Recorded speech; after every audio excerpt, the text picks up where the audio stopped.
पिछले कई दिनों से राजस्थान, मध्य प्रदेश, गुजरात और महाराष्ट्र के आदिवासी क्षेत्र में चर्चा का विषय बना हुआ था कि आदिवासियों की शहादत भूमि मानगढ़ धाम को 1 नवंबर को सम्मान मिलेगा और देश के आदरणीय प्रधानमंत्री राष्ट्रीय स्मारक घोषित करेंगे।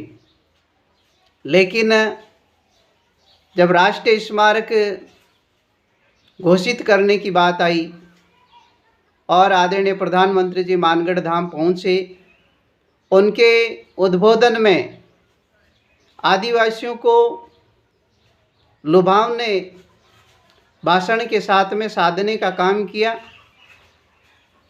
पर आदिवासी समाज को सम्मान देने के बजाय, राष्ट्रीय स्मारक घोषित करने की बजाय मानगढ़ धाम के इतिहास को दोहराने का ही काम किया है।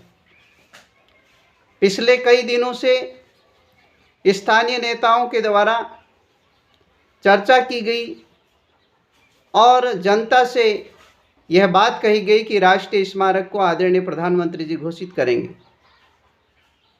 यह विषय का दौर चला और 1 नवंबर को राजस्थान, मध्य प्रदेश और गुजरात के आदिवासी लामबंद हुए, लेकिन उस सभा से उन्हें किसी प्रकार का सम्मान नहीं मिला है।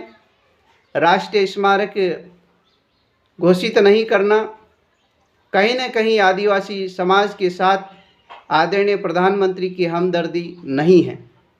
साथ ही आदिवासी क्षेत्र में जो मुख्य मुद्दे हैं, 5वीं अनुसूची, 6वीं अनुसूची, पैसा एक्ट और भील प्रदेश, उन मुद्दों को तो नज़रअंदाज किया, लेकिन जो मुख्य मुद्दा था, जिस आस और अपेक्षा के साथ में आदिवासी मानगढ़ धाम पर लामबंद हुआ था, उस मुद्दे को भी नज़रअंदाज किया गया है।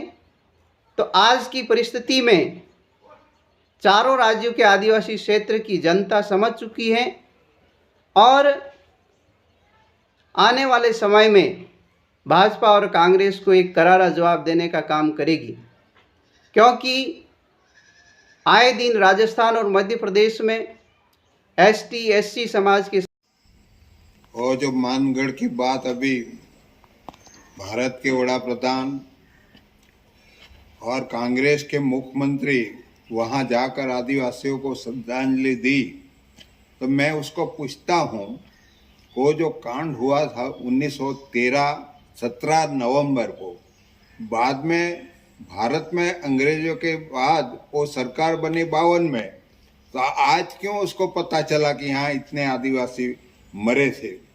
वो तो आदिवासी इकट्ठे हुए, वहाँ गए थे 3-4 लाख लोग, इसलिए वो समझ गए कि अभी वहाँ नहीं जाएंगे तो लोग, वो आदिवासी लोग हमारे साथ नहीं रहेंगे, वोट नहीं देंगे, इसलिए वो सब गए थे। उसको लगा होता तो कब से जाना था ना, 52 से अभी तक बाकी क्यों छोड़ा उन लोगों ने? आज क्यों गए? क्योंकि आदिवासी लोग अभी जागरूक हो रहे हैं। जागरूक होकर हमने जो पार्टी बनाया है और दूसरे लोगों जो हमारे इकट्ठे होकर जो हमारी आदिवासियों की लड़त कर रहे हैं, इससे घबराहट में आकर उन लोगों ने मानगढ़ में गए। ऐसे नहीं गए हैं। मैं पूछता हूँ, मानगढ़ में गए, वहाँ शहीद हुए अंग्रेजों ने, किसने मारा, वो इतिहास तो बताओ। कौन कौन गए थे साथ में अंग्रेजों के साथ में? यहाँ के भी लोग, बटालियन गई थी। वो जब राजा थे, इस टाइम में राजाओं ने भेजा था। उस टाइम में तो कौन, हमारा तो कोई आदमी इसमें लश्कर में था नहीं। वही लोग जाकर, यहाँ के लोग जाकर हमारे लोगों को मारा है वहाँ। तो मैं नरेंद्र भाई मोदी को, प्राइम मिनिस्टर को पूछता हूँ, वहाँ श्रद्धांजलि देने के लिए गए तो केवड़िया में क्या है? आपने तो वहाँ सब आदिवासियों को तोड़ दिया है, एकता नगर रखा है, तो यहाँ भी आदिवासी एकता नगर रखना चाहिए ना, क्यों नहीं? वो तो साले बनावटी लोग हैं। आदिवासियों को मैं बोलता हूँ, समझ जाना, इसकी बात में मत आओ। हमारा ही बजट है, हमारा ही देश है, उसको साले को वोट नहीं देकर यहाँ से निकालो। निकालने के बाद ही हमारा कुछ हो सकता है। सब साले चोर लोग हैं, उसको पहचानो। इतनी बात मैं कहकर मेरा वक्तव्य खत्म करता हूँ।